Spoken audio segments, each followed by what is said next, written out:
پیارے دوستو، آج ہم آپ کو بتائیں گے کہ حج پر جانے والے ایک حاجی کے ساتھ ایسا کیا کرشمہ ہوا جسے سن کر آپ کا بھی دل خوش ہو جائے گا۔ آپ چاہے اس ویڈیو کو لائک کریں یا نہ کریں، لیکن میری آپ سے گزارش ہے کہ اسے آخر تک ضرور دیکھیے گا۔ تو چلیے دوستو شروع کرتے ہیں۔ دوستو، یہ کہانی سعید نام کے ایک شخص کی ہے جو حج کر کے واپس جا رہا تھا اور جدہ ایئرپورٹ پر بیٹھا اپنی فلائٹ کا انتظار کر رہا تھا، جبکہ اس کے ساتھ اس کے ملک کا دوسرا حاجی بھی بیٹھا ہوا تھا۔ دونوں حج ادا کرنے کے بعد واپس وطن جانے والے حاجیوں میں شامل تھے۔ اچانک سعید کے ساتھ بیٹھے حاجی نے ایک لمبی سی سانس لی اور اپنے بارے میں بتایا۔ اس حاجی کا نام عبد الباری تھا۔ اس نے کہا کہ میں ایک بزنس مین ہوں، اللہ کے فضل و کرم سے یہ میرا 10واں حج ہے۔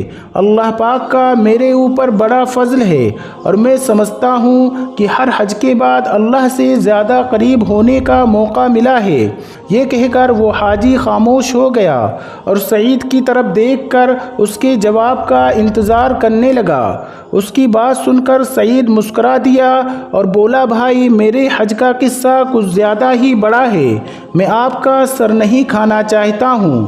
یہ سن کر عبد الباری نے ہنستے ہوئے کہا، کوئی بات نہیں، ایک تو ہم یہاں انتظار کے سوا اور کچھ نہیں کر رہے ہیں، اور دوسرا یہاں کھانے کی ہر چیز باہر سے 20 گنا زیادہ مہنگی ہے، بس ایک سر ہی فری میں کھا سکتے ہیں۔ یہ سن کر سعید کسی سوچ میں گم ہو گیا، جیسے وہ فیصلہ نہیں کر پا رہا تھا کہ اپنی کہانی کو کہاں سے شروع کروں۔ آخر کار سعید نے بولنا شروع کیا اور کہا، میرے بھائی میں ایک پرائیویٹ اسپتال میں ڈاکٹر ہوں۔ میں نے 30 سال تک اپنی تنخواہ میں سے تھوڑی تھوڑی رقم کٹوا کر اس حج کی تیاری کی ہے۔ اس سال حج پر جانے کے لیے میرے پاس پورے پیسے ہو گئے تھے۔ سعید آگے بتاتا ہے کہ میں نے اسپتال سے اپنے لیے پیسے لیے اور کمرے سے باہر نکلا۔ اتنے میں نے ایک عورت کو دیکھا جس کا بیٹا ایکسیڈنٹ میں تقریباً معذور ہو گیا تھا اور اس کا علاج میں ہی کر رہا تھا۔ میں بڑی محنت اور پیار سے پچھلے 6 مہینے سے لگاتار اس کا علاج کر رہا تھا، جس کی وجہ سے وہ تقریباً آدھا ٹھیک ہو چکا تھا، جبکہ امید تھی کہ آنے والے 6 مہینوں میں وہ بالکل ٹھیک ہو جائے گا۔ اس عورت نے مجھے سلام کیا اور بجھے ہوئے لہجے میں بتایا کہ وہ لوگ اسپتال چھوڑ کر جا رہے ہیں، شاید پھر ہماری ملاقات نہ ہو، لہٰذا میں آپ کو ڈھونڈ رہی تھی۔ یہ سن کر مجھے کافی حیرانی ہوئی۔ مجھے لگا جیسے وہ میرے علاج سے مطمئن نہیں ہے۔ میں نے کہا، کیا آپ لوگ میرے علاج سے مطمئن نہیں ہیں؟ تو اس عورت نے کہا، نہیں ڈاکٹر صاحب، ایسی کوئی بات نہیں ہے۔ آپ نے تو بچے کو ڈاکٹر کے بجائے باپ بن کر سنبھالا ہے۔ میرا تو رواں رواں آپ کو دعائیں دیتا ہے۔ آپ نے میرے بچے میں نہ صرف جینے کی امید جگا دی ہے، بلکہ اپنی ڈیوٹی سے ہٹ کر اس کا علاج کیا ہے اور تحفہ وغیرہ بھی دیے ہیں، جس کے لیے ہم میاں بیوی آپ کے بہت شکر گزار ہیں۔ سعید کہتا ہے کہ یہ سن کر میں نے ان سے کہا کہ پھر آپ اسپتال چھوڑ کر کیوں جا رہی ہیں؟ مگر وہ میری بات کا جواب دیے بغیر مریض کے کمرے کی طرف چل دی۔ یہ دیکھ کر میں سیدھا ایڈمن آفس کی طرف گیا اور بچے کا کمرہ نمبر بتا کر پوچھا کہ یہ لوگ اسپتال کیوں چھوڑ رہے ہیں، تو مجھے بتایا گیا کہ وہ اسپتال چھوڑ نہیں رہے ہیں، بلکہ ان کو کمرہ خالی کرنے کا نوٹس دیا گیا ہے۔ لڑکے کا باپ جاب سے نکال دیا گیا ہے، جس کی وجہ سے وہ لوگ اسپتال کے خرچ دینے کے قابل نہیں ہیں، لہٰذا ان کو کمرہ خالی کرنے کے لیے کہہ دیا گیا ہے۔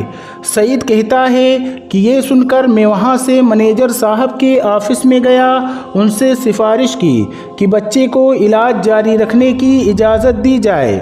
میری بات ابھی پوری بھی نہیں ہوئی تھی کہ اتنے میں جو مینیجر تھا اس نے کہا، سعید یہ ایک پرائیویٹ اسپتال ہے، کوئی چیریٹی ادارہ نہیں، یہاں وہی علاج کروا سکتا ہے جو خرچوں کی طاقت رکھتا ہے۔ مینیجر کا یہ جواب سن کر میں جیسے ہی مڑا تو میرا سیدھا ہاتھ میری جیب سے ٹکرا گیا، جس میں میرے حج کے پیسے رکھے ہوئے تھے۔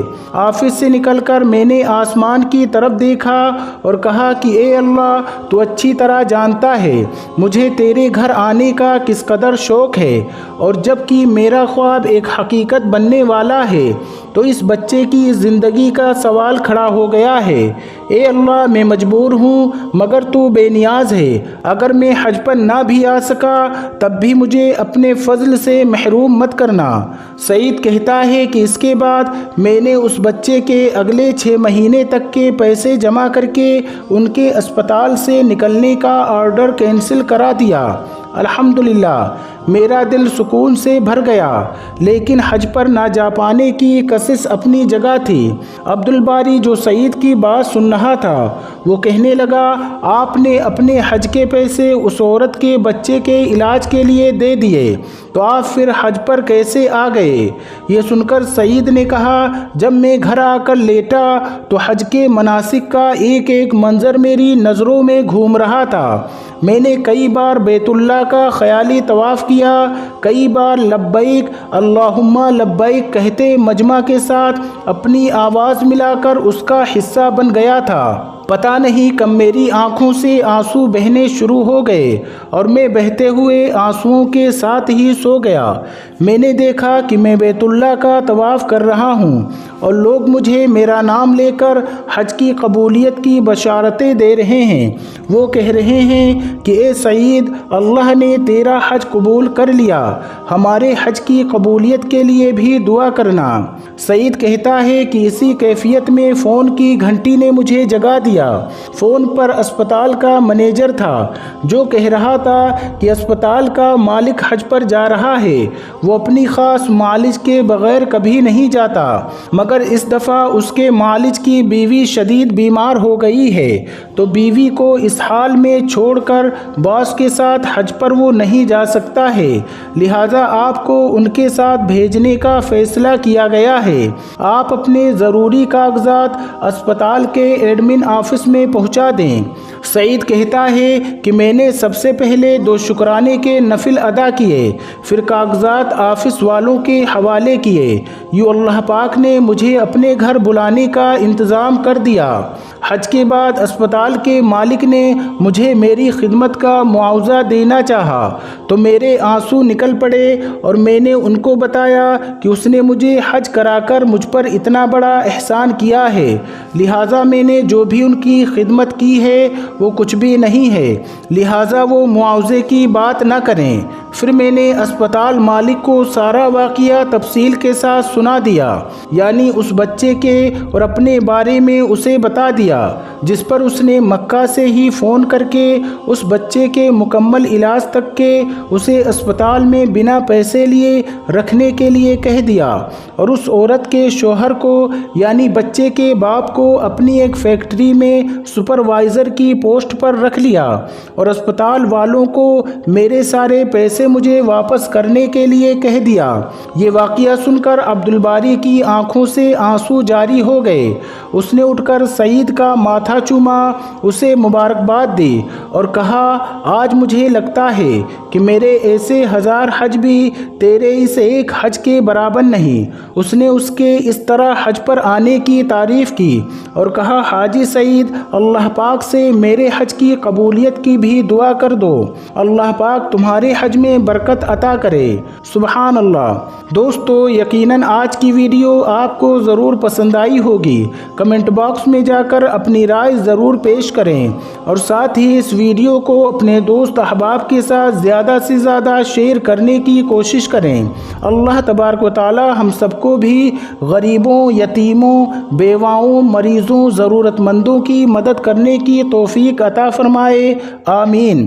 پیارے دوستو، آج کی ویڈیو میں بس اتنا ہی۔ انشاءاللہ پھر ایک نئی ویڈیو کے ساتھ بہت جلد آپ کی خدمت میں حاضر ہوں گے۔ السلام علیکم، اللہ حافظ۔